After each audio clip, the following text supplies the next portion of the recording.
મિત્રો, દક્ષિણ ગુજરાતમાં 10 જૂનની આસપાસ ચોમાસાએ એન્ટ્રી લઈ લીધી હતી. ત્યારથી ગુજરાતમાં નવસારી અને વલસાડના કેટલાક વિસ્તારોમાં આજકાલ છૂટો છવાયો વરસાદ થઈ રહ્યો છે.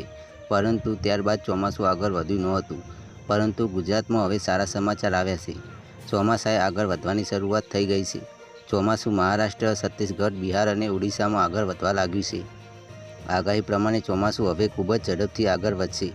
હવે ચોમાસું મધ્યપ્રદેશ, ઉત્તર પ્રદેશ, દિલ્હી અને રાજસ્થાન સુધી પહોંચવાની શક્યતા દેખાઈ રહી છે. હવામાન વિભાગના કહેવા પ્રમાણે ગુજરાતમાં વરસાદ માટે અનુકૂળ પરિસ્થિતિ સર્જાઈ રહી છે. ગુજરાતમાં આજથી ચોમાસું આગળ વધવાની શરૂઆત કરી દેશે.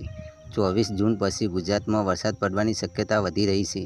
24 જૂનથી સૌરાષ્ટ્ર અને દક્ષિણ ગુજરાતમાં વરસાદ પડવાની શરૂઆત થઈ જશે.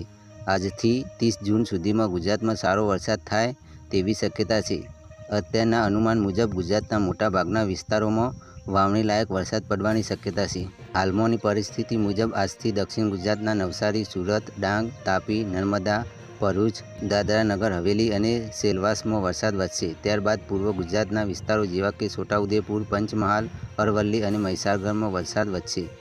અને તે પછી ઉત્તર ગુજરાતમાં 27-28 જૂન દરમિયાન અરવલ્લી, સાબરકાંઠા, બનાસકાંઠા, પાટણ અને મહેસાણા જેવા જિલ્લાઓમાં પણ વરસાદની શરૂઆત થઈ જશે. સૌરાષ્ટ્રમાં અમરેલી, ભાવનગર અને ગીર સોમનાથના વિસ્તારોમાં થોડો ઘણો વરસાદ પડી રહ્યો છે. ત્યાં વરસાદ હજી 1-2 દિવસ સુધી ચાલુ રહેશે અને પછી ધીમે ધીમે વધશે.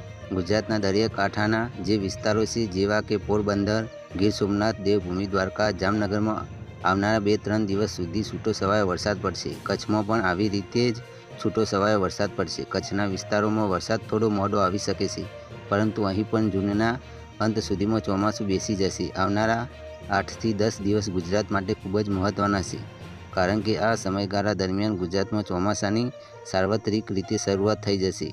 આ સિવાય આગાહી પ્રમાણે સૌરાષ્ટ્ર અને દક્ષિણ ગુજરાતમાં ભારેથી અતિ ભારે વરસાદ થવાની આગાહી છે. મિત્રો, તમને વિડીયો ગમે હોય તો વિડીયોને લાઇક, શેર અને અમારી ચેનલને સબસ્ક્રાઈબ કરો.